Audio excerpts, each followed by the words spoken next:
Ken Phelps here from the Daytona Regional Chamber of Commerce, and welcome to our webinar, Virtual Learning, Cowboy, Profit, or Coach, the Nature of Entrepreneurship. And I have been looking forward to this session on the title alone for a week. It's, I think, going to be really, really good. Hope that you will enjoy it as well. A couple of housekeeping items before we get started. If they're not already, please mute your microphones so that everybody can hear easily. It'll minimize background noise and interference. If you have a question or comment at any point during the session, please submit that using the chat function on Zoom. If you just move your mouse over your screen, you'll see the control panel pop up and you can click on the chat box and that will bring it up so you can ask your questions or make your comments there. In the chat, you can actually choose to submit your question so that everyone can see it, or you can send it directly to me as the host, and that will allow you to ask a question privately if you didn't want everybody else to know you were asking that. But we'll be monitoring the chat box so that we can get to as many questions as possible during our session today. If you missed something, we are recording today's session and it will be available on the Daytona Regional Chamber's COVID-19 resource page, as well as our YouTube channel. Once we're done with the program and the video has been converted, we will get that uploaded. So now it's my pleasure to welcome and introduce our presenter for today's program. Mike Bowers is the founding director and a professor at the Center for Entrepreneurship at Embry-Riddle Aeronautical University. In these roles, Dr. Bowers has created several programs and workshops employing the business model Canvas, well, with particular emphasis on customer discovery and value creation. Since 2014, over 100 ventures have gone through these programs, resulting in successful companies, including but not limited to Censys Technologies and Sensatek Propulsion Technologies, who I will add briefly as an aside that they are both Daytona Regional Chamber members, and we're glad to have them. Mike currently serves on the business advisory boards for two early stage technology companies, Modularity Space, a nascent orbital satellite servicing company, and GRD Biomechanics, a medical device company. Dr. Bowers received his Ph.D. in business administration from Texas A&M University. Prior to that, he also earned an MBA from Southern Illinois University Carbondale and a Bachelor's Degree in International Affairs from Florida State University. So bringing a wealth of experience. And Mike, thanks so much for sharing your time and expertise with us this afternoon. Looking very much forward to your presentation. You may take the floor. Thanks, Ken. Thanks everybody for joining us. Give me just a moment and let me pull up my slides. And there we are. So, well, thank you again for joining us on this rainy day and under very unusual circumstances. A lot of people are interested in thinking differently now. And a lot of what I want to talk about today, some of the key points I want to make today, deals with this notion that entrepreneurs think maybe a little bit differently. So let's kind of just get into it. And let's start off by asking us some basic questions. Entrepreneurship and entrepreneurs, this is a term that's been used in such a wide variety of areas now that it's almost in danger of losing its meaning. We've got people claiming to be an entrepreneur that are in politics. We've got people who are claiming to be an entrepreneur who are astronauts. So, you know, what exactly does it mean to be an entrepreneur? Well, when I'm posing this to a class or to people sitting in a room, I will ask them, is it someone who starts a business? If you start a business, if you start a lemonade stand, are you an entrepreneur? What about if you just own a business? If you buy a franchise or if you inherit a business from your mom, are you an entrepreneur? And what I'm going to suggest is that perhaps entrepreneurship is an approach to business that is a little bit different than the status quo, and that we might be able to talk about people who act entrepreneurially. And there is, in fact, a lot of discussion in my world about the entrepreneurial mindset and what it takes to be an entrepreneur in a large corporation like a Raytheon or a Grumman, or what it's like to be an entrepreneur if you're a brand new startup technology company at the Microplex over at Embry-Riddle. So what exactly would it require to be an entrepreneur who thinks entrepreneurially? First of all, I would tell you, I think it has to do with looking for opportunity, to being sensitive to this idea that there are problems in the world, there are opportunities in the world. And as an example, a very real example at the moment, is opportunities and problems are identified and created when you see things change. Change is not good, change is not bad, change is neutral. But change is an immutable force of nature. Change happens. The idea is to think through the change and to identify where opportunity might exist, or where people are experiencing problems that need to be solved. And if you can get ahead of that, if you can identify those opportunities, if you can identify those problems and come up with an elegant solution, then you are adding value to the world, and in that value, you have a right to exist, and you have a right to make a profit. So the first thing I would suggest to you in terms of acting entrepreneurially is that you are on a constant search for looking for opportunity, for identifying problems. And at the moment in this world we're in, there are a lot of opportunities for problems identification to be occurring. So the second point then is, I would encourage you to fall in love with the problem, to fall in love with the opportunity, and to not get terribly caught up in the technology, not get terribly caught up in whatever means it is you're using to solve the problem. At Embry-Riddle, I work with a lot of really very bright people. They are engineers, they're scientists, and they love their stuff. They love their thing. They love their software, they love their machine, they love their laser, but those aren't adding value. Those are things. And a large part of why I try to encourage entrepreneurs to think about is, how does this solve a problem? How does this take advantage of an opportunity? So identify the problem, identify the opportunity, and then secondly, fall in love with it and not with the solution. Fall in love with it. I've been doing this now for quite a long time, and I can tell you, in my experience, that nobody is currently being successful in business serving the market they thought they were going to serve, using the product they thought they were going to bring to market. Both the product and the market have all changed as they've come into being a real company and being successful. So fall in love with the problem. That's my second point, not so much with the solution. The third element I would encourage you to do is to try things. Try things, but try them incrementally. Set up a number of small tests. We have a concept we call a minimal viable product. A minimal viable product is something that works in its essence, but it doesn't have to have all the bells and whistles. It doesn't have to be a finished product. Again, trust me, I work with engineers and they love their stuff, and their stuff has to be perfect. And I'm always telling them, no, it has to be good enough. It has to be good enough. Let's get it out. Let's get people out there using it. Let's get feedback from them. So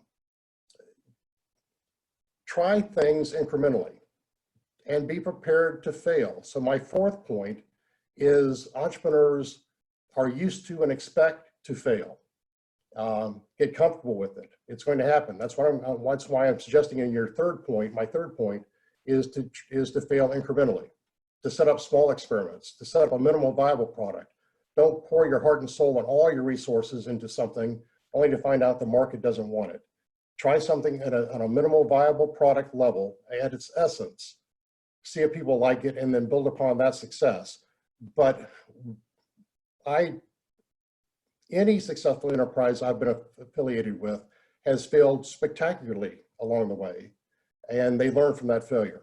So if we talk about what it takes to be an entrepreneur and to think entrepreneurially, I would tell you that those four elements are what constitutes an entrepreneurial mindset. So again, to this point of an inventor, what exactly is an entrepreneur? And what's the difference between an inventor and an entrepreneur? Again, when I'm talking to a group of people in the real world, I would actually be asking you guys this question. What is the difference between an inventor and an entrepreneur? Well, an inventor is someone who actually creates the thing. They create the software, they write the code, they develop the laser, they develop the drone, they develop whatever it might be. They are a fashion designer and they come up with a new fashion design. Maybe something that incorporates a scarf these days, a face mask. but that's an inventor. Inventors tend to be iconoclast. Inventors tend to be in love with the thing and not in love with the problem. As we just discussed, an entrepreneur is more interested in solving the problem and is more technologically agnostic. They don't care if the fabric is silk. They don't care if the fabric is whatever. They just want to know that the mask they're developing solves a problem of transmission of COVID-19. So inventors and entrepreneurs are related. You will often find them as part of the same team, but they have two different roles in building a business. And I'll be honest with you, frankly, a lot of inventors have a hard time becoming an entrepreneur. They fall too much in love with a solution and not enough in love with the market. So entrepreneurs, I think I've tried to make the point that they are in fact problem solvers. That if you can have the most clever device in the world, but if you don't solve a problem, you are not adding value. The way our economic system is set up, the only way you have a right to exist is if you add value to the world. And so our whole, when we talk about this on campus, we're always talking about how do you create value? How do you add benefit to your customer? And entrepreneurs do that by identifying problems that are significant, problems that are big enough, opportunities that are big enough, that are painful enough that people are willing to pay you money to have solved. And once you come up with that solution, then you are creating value, and people will literally beg you to take their money. Please, please, if you had right now a very inexpensive, readily available ventilator, people would be begging you, please take my money, please let me have your ventilator. So they're problem solvers, the value creators. A question I typically pose to the folks listening to me when I talk is, are entrepreneurs risk takers? It is quite commonly assumed that entrepreneurs are these wild and crazy people who are out there running and gunning, doing wild and crazy things, and engaging in unusual risk. I have studied entrepreneurs, successful and unsuccessful entrepreneurs, over many decades now. And I can tell you that they will tell you they are not crazy risk takers. They are risk assessors. They understand that what they're engaging in has risk. And we actually have ways of characterizing risk in the world, but they understand the risks that they're taking, but they calculate the risk. And I use the analogy, I don't know how many of you might perhaps go to Vegas or go to one of the casinos in Florida, but it's a difference between, it is the difference between playing blackjack and playing roulette. If you've ever played roulette, it is pure dumb luck, unless you're James Bond, in which case it always comes up black. But roulette is a pure game of chance, and the odds are set so the house always wins. So eventually over time, you're going to lose. Blackjack or poker, for that matter, have been deemed games of skill. And there is risk associated with playing blackjack. There's risk associated with playing poker. But a good skilled player knows how to assess that risk, knows when to fold, knows when to go all in. So I would argue with you that entrepreneurs are risk assessors and calculate the risk and determine that risk profile is worth going for. So they are not wild and crazy, jump at anything that moves. They are more in the category of being more careful in how they place their bets. So several years ago, I did a very large study of people who have been successful in entrepreneurship over a long period of time. I went back and asked them, what do you think characterizes an entrepreneur? What characterizes entrepreneurial behavior? And from that assessment, from that analysis, we came up with this definition. And you can read it for yourself, but there are some things I want to highlight to you. Entrepreneurship is a way of thinking, it's a way of feeling, and it's a way of acting. So it is not, it's an approach to the world at large. And that approach you bring into the business that you're part of. Entrepreneurs see opportunities and seek solutions. I've made a big point of this in the comments before. entrepreneurs are passionate in making what is possible reality.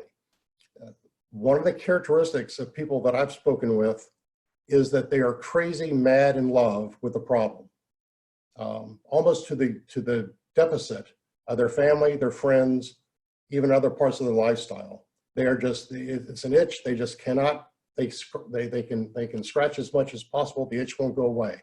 They're just crazy passionate about solving whatever this is, this strong desire to continue trying to make something happen. Entrepreneurs grasp the whole of the business, not just the parts. One of the issues I run into in my role as center director is I have people who come to me who are very good at one particular thing. They are very good coders. They're very good mechanics. They're very good designers. But if you're going to be an entrepreneur, you have to understand the whole part of the business. You can't just be good at one thing. You may not be a master at accounting, but you have to understand accounts receivable. You may not be a master at marketing, but you have to understand how to sell. So an entrepreneur has to have an understanding of all aspects of the business, at least to some fundamental level, and they'd be able to hire the talent to gain the expertise and more in-depth expertise in other parts. So entrepreneurs grasp the whole of the business, not just the parts. They're focused in their commitment and they're immediate in their actions. Particularly when you're getting started, this notion of being completely and totally laser focused on the business. Again, to the deficit often of family, friends, pets, exercise, almost anything else, is a critical part of the business. And one of the things I really struggle with when I work with my engineers and my scientists is this notion of the immediacy of their action. If you are in business currently, you understand that you never have enough information. You always need more. But an entrepreneur does not have the time nor the resources to be able to gain all the information. So you have to be able to take action in the face of uncertainty. You have to be able to make decisions, never really knowing that you really made the right choice or not. And you can't let that stop you. You know, 10 years down the road, you might come back and write a book and go and talk about these decisions and what went right, what went wrong. But when you're in the heat of the battle, you have to keep moving forward. The whole idea behind an entrepreneurial endeavor is that you have to keep moving forward. So you have to take action even when your resources are constrained, even when you don't have complete information.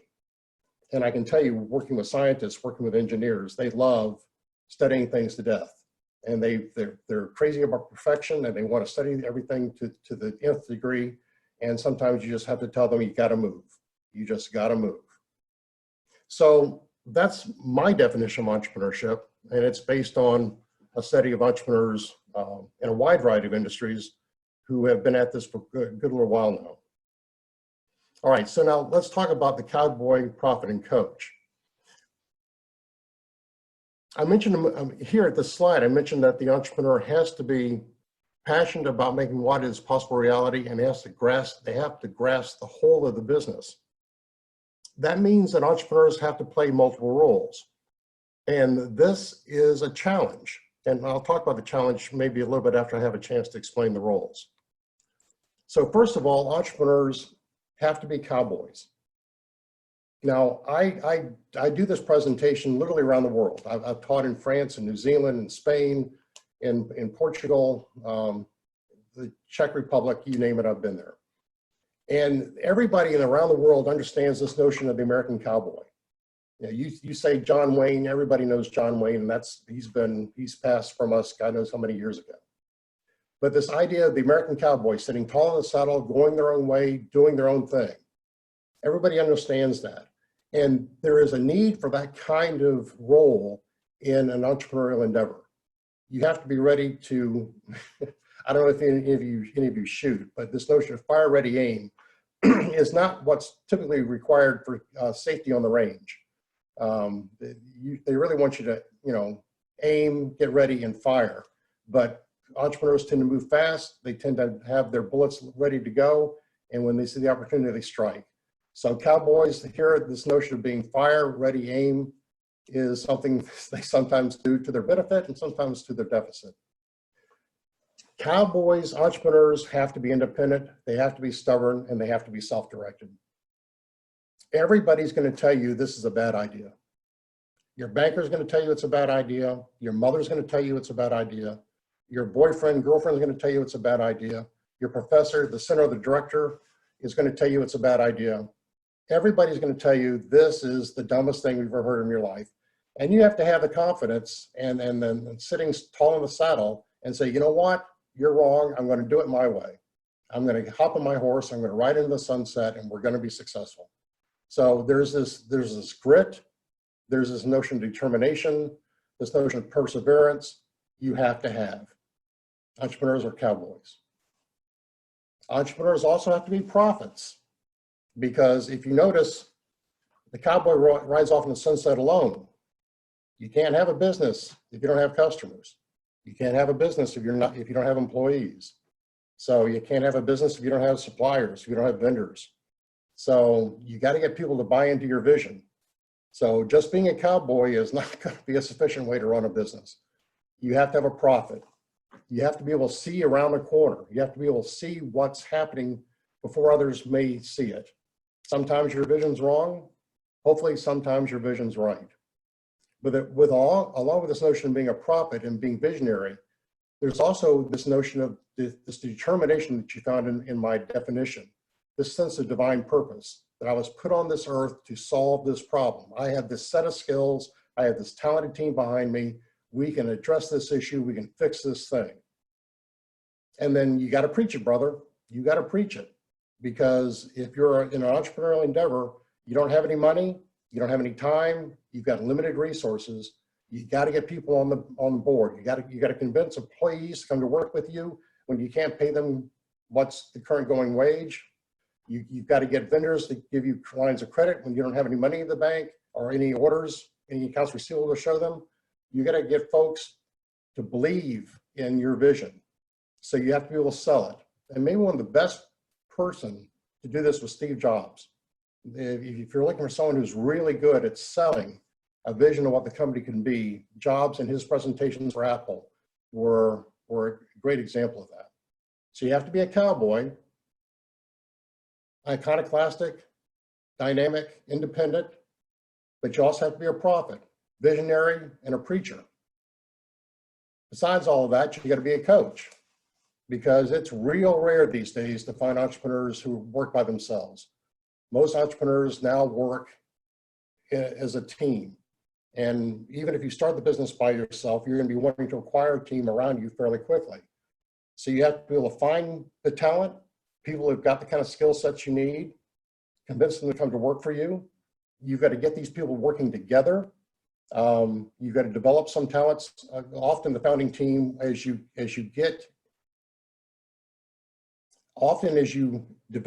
find this talent, they don't have everything you need. And when in a startup, everybody has to do everything anyway. So particularly with young people starting a business, there is the notion of developing the talent as well, becoming better at presentations, becoming better at accounting, becoming better at selling, particularly better at selling.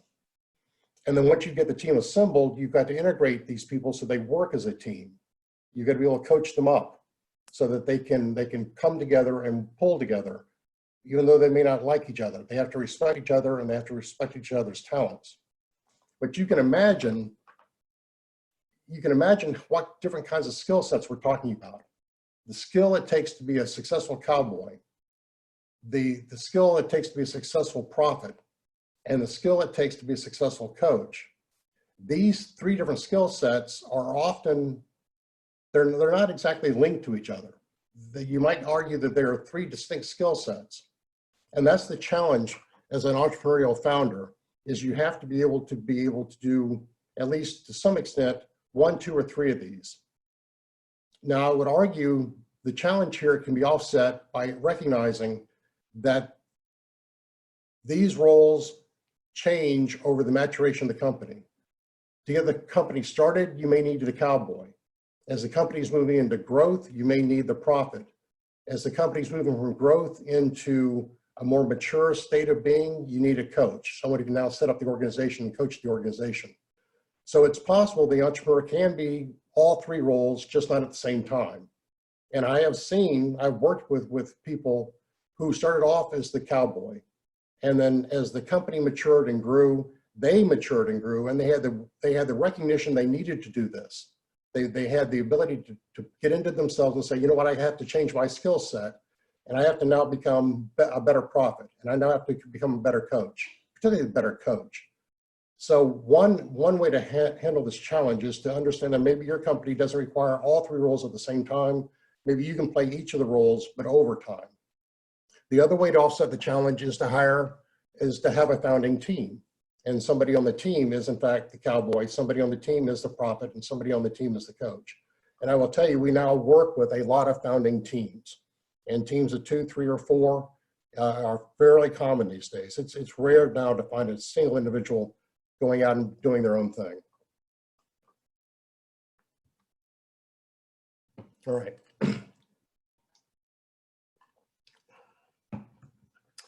So the essentials for entrepreneurship, I will argue, and I guess I've made this point now several times, that this notion of opportunity recognition, identifying problems, and then exploiting those opportunities, solving those problems, is a critical part of what it takes to be an entrepreneur. We're all being faced with challenges at the moment in how we live our lives and how we do business.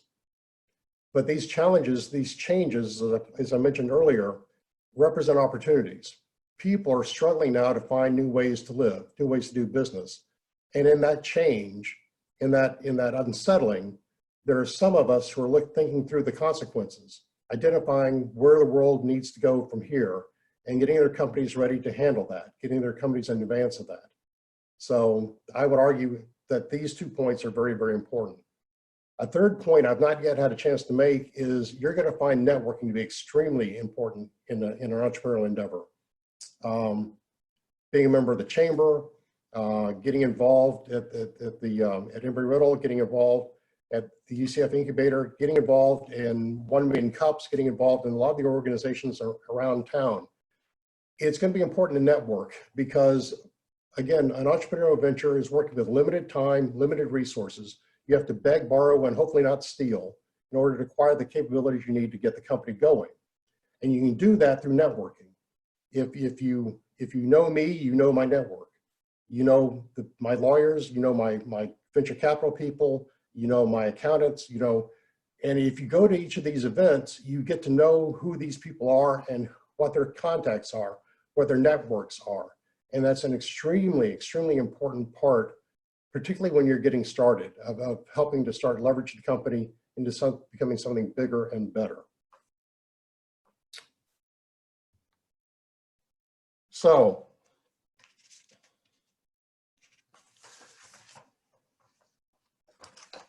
before I talk about these ideas that you want to be an entrepreneur, well, actually, let me go through this list and we'll come back to my closing thoughts.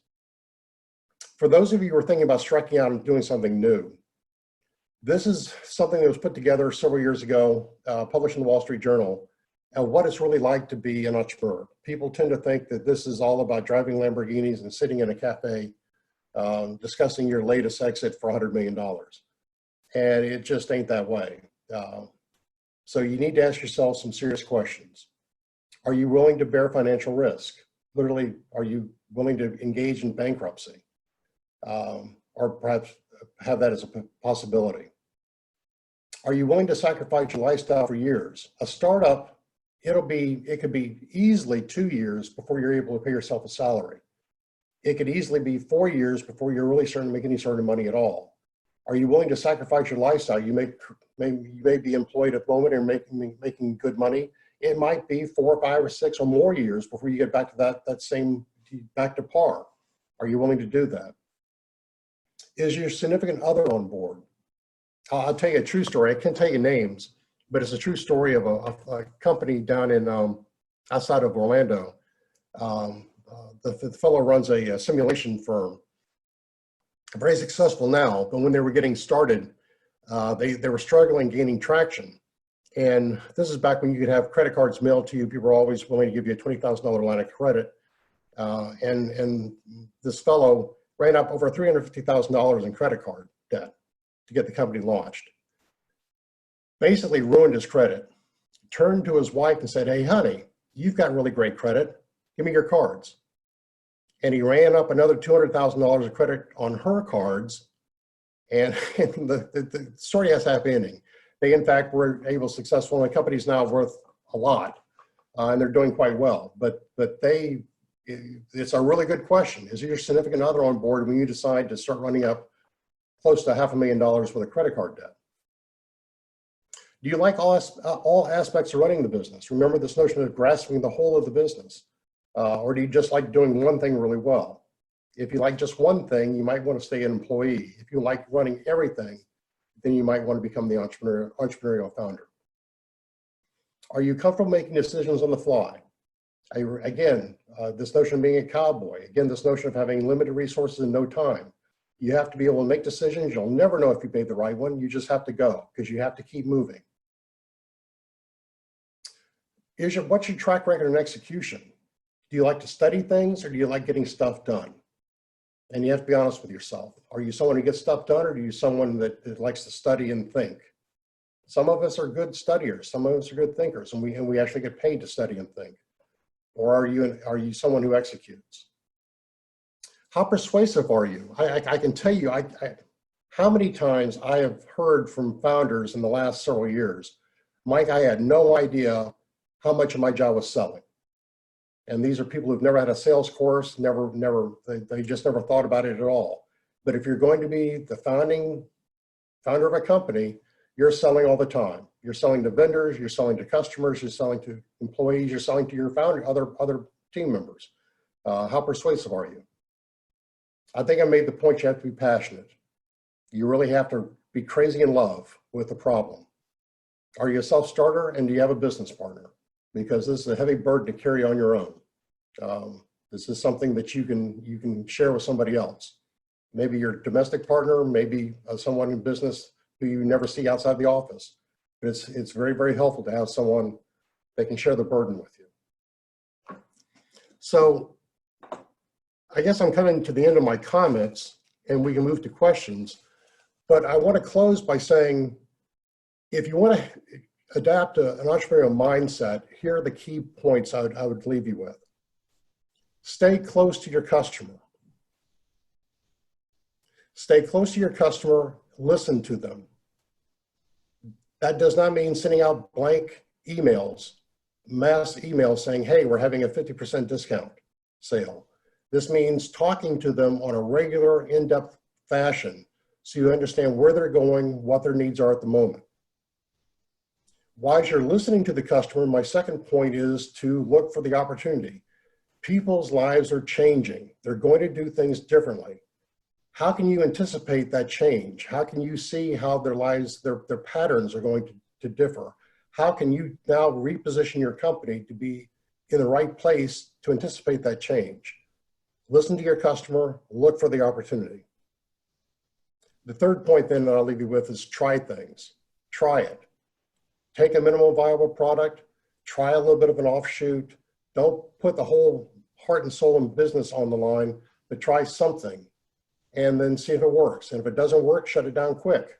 If it does work, build upon it. But the three elements are listen very closely. Look for the opportunity, look for the lessons in the listening and the opportunities found in those lessons. And then try things. Try playing with a little bit, and don't worry about failing. It's going to happen. Just learn from the failure and keep moving. So I guess that's basically all I've got, Ken. I've got some resources here. I should point out that the chamber should be up there on the list, but I figured Ken would probably point that out to you. But I've been around the country, and I will tell you the SBDC and the SCORE chapters here in this area are some of the best I've ever seen. These are all hot linked, by the way. So Ken, if someone gets it, they can see each of these. Connie Bernal at the Volusia County Incubator runs a really quality program. And then of course I have to mention Embry-Riddle Research Park. We've had a lot of success with some of the technology companies coming out of the research at Embry-Riddle. So there's a lot of other resources available locally. These are just some of the ones that occurred to me right as I was working. So here's my contact information. And Ken, I've been monitoring the chat. Do we have any questions? Anyone want to talk about anything? A couple of questions that come up as you were talking through the presentation. So I'll start that. And folks, if you're on board and have others, click on the chat button and share your comment or question, and we'll certainly ask Mike in the time we've got left. You mentioned about recognizing opportunity, and sometimes change just happens. Good, bad, or indifferent, and we're all experiencing that right now with this outbreak situation. Is there a methodology or some key questions that say an existing small business owner might ask themselves about their operation to say, okay, I can't do business as I was doing it before because of the restrictions that have been put in place with the outbreak, but maybe there's another line of the business or an offshoot. How do they go about assessing where those things might be within an existing business? By talking to the customer, and I don't mean surveys, and I frankly don't even mean a roundtable discussion, although they can be useful, but by one-on-one conversations with customers. When we are working with startups, we encourage them to talk to a minimum of 100 customers using a structured interview and using open-ended questions, and having the customer tell you where they're struggling, where they see a need for a better answer.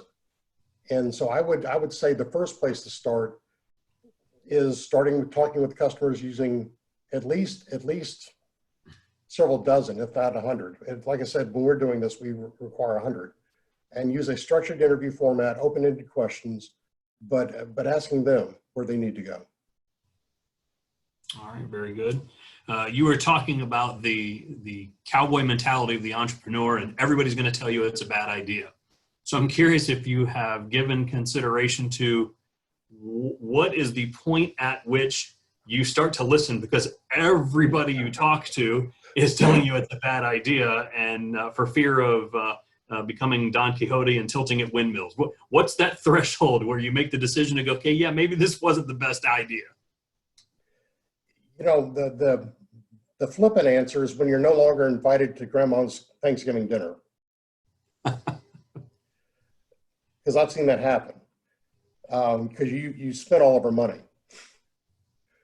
But really, it goes again back. I have learned to not do that. I no longer handicap. When someone comes to me, and typically they'll come to me and say, hey, I've got this idea. What do you think? And is it a good one or a bad one? And I've learned not to say good or bad. I don't do that anymore, because I have seen things that I thought were just the stupidest idea ever in the world had gone on to become hugely successful, highly impractical ideas that it just turned out, yeah, in fact, this guy could pull this off, and yeah, in fact, it works really well, and yeah, he's making a lot of money and I'm not. So I don't do that anymore. It goes back to solving the problem. If you are, and we now have, there are methodologies. I can recommend a couple of books if people are interested, and these are programs that you can learn from around the community. But if you keep going to the customer and the customer keeps telling you, no, I don't see value in this. No, I don't see how I can use this. And there's several different ways you can try that by showing them a minimum viable product. If you keep doing that and no one is saying yes, then you need to quit. And one of the things we've learned is when you're asking people, they can't just be lukewarm about it. If you ask 100 customers, if what I'm doing makes sense, and 100 customers will tell you, 70 of them say, yeah, this is okay, that's not a positive. If 70 of them say, this is the greatest thing since sliced bread, that's a positive. So when you're talking to the customer, their response has to be extraordinarily positive for you to feel comfortable that you actually have something. So again, it goes back to how well are you solving a problem that's really, the problem that's real and it's significant and it's painful, and people are looking for a solution. I'll make one last call for questions in the chat room before I ask the last question that I have at the moment. So You've got just a couple of minutes if you have a question or comment you wanted to make and have Mike address. A couple of months ago, I was fortunate enough to attend a conference down in Orlando with Grow Florida, and they were talking about some work they're doing with the Edward Lowe Foundation and growing companies. Now, they were, I think, primarily taking companies from second stage to scale, but still the entrepreneurial idea and mindset.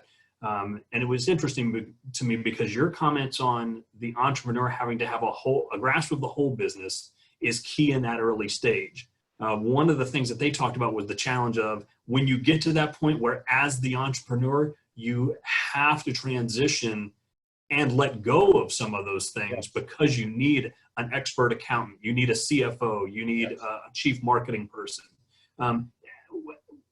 Can you help us with just identifying when you have a business get to that stage, what are those key indicators to say, yeah, I'm at a point now where I need a team of experts. I can't do it on my own any longer? Yeah, there are actually several indicators that you've kind of outstripped your company's abilities. One is you've stopped sleeping because you cannot wrestle the problem to the ground. The other is when your employees are starting to give very clear signs that they are not happy and that they're starting to drop the ball. And then the third indicator would be when you throw money at it and the problem doesn't get solved. And I've seen all three of these. I worked with a company, I worked with them for a little over 20 years. We just had a $130 million exit. But Ken was really good about when you're growing a company, the growth in a company is lumpy. A system that works when you're 0 to 5 million doesn't work when you try to go from 5 to 10. And that system that worked fine at 10 doesn't work well when you go to 20. And you're going to learn that because your people are going to get very frustrated. You're not going to be able to understand the reports you're being given. You're going to feel like you don't have a good sense of the business. And then you try to throw money at the solution, you try to throw more people at the solution, and the solution still doesn't come. That's when it's time now to move up to a different skill level, to a more sophisticated software or a better CFO or whatever. And I can tell you some of the most painful decisions the founders had to make is to decide that the person they worked with since high school, who's been acting as the chief marketing officer, is no longer fit for the job. Or even maybe more difficult is when the founder realizes they are no longer qualified to be CEO. And it's time to bring in someone now to take the company to the next level. But that's how you know. When throwing in money at the problem doesn't solve it, it's time to now start looking for skill. Does that help? I think so, absolutely. We've not had any other questions come in. So the last I would ask you had mentioned about a couple of books that you might share for folks as resources. Let's share those for the folks that are on now as well as folks that might be watching afterwards. Sure. I'm actually using them to prop up my computer so I can see you eye level. So I'm going to get a little shorter here. There, I just got shorter. Let me show you these on screen. And these books are available through Amazon as well as most bookstores. Business Model Generation by Osterwalder and a bunch of other folks. And Value Proposition Design, again by Osterwalder and a bunch of other folks. These are not textbooks, these are workbooks. And we use them in all of our workshops. You're going to find them pretty universal across literally around the world these days in terms of understanding the whole of the business and understanding how to deliver value. So it's a very applied, hands-on, research-based, talking to people, teaching people how to talk to customers. There's also another book, I don't have a copy with me, but it's called Talking to Humans. And it's a book that I use with my engineers when I'm asking them to go out to actually talk to customers. It's a book I find very useful, Talking to Humans. Is there any industry to which those books don't apply? Or is it kind of a universal across the board, the entrepreneurial mindset can be filtered into any business? No, in fact, I would argue these methodologies work across industries. It works as well for retail, maybe even better for retail because you have face-to-face customer interaction. So I would say this works well across industries. Very good. Well, seeing no further questions come in through the chat, Mike, thank you so much for sharing some time with us for this presentation. I think valuable information, and I hope people will get a lot out of it. And we appreciate you your willingness to come on board and share your expertise with us. Thank you so much. My pleasure. Thank you very much for the invitation. Absolutely. All right, everyone. Well, thank you all for taking part of the program today. We'll have the recording uploaded shortly, so make sure you're checking out our website and our social media. And we thank you for your support of the Daytona Regional Chamber of Commerce. As Mike mentioned, I would say that we are definitely a resource. In fact, bringing tools like this for your use in your business is one of the best examples of that. So with that, everybody, be safe, be well, and we'll see you again soon. Thanks so much. Be sane.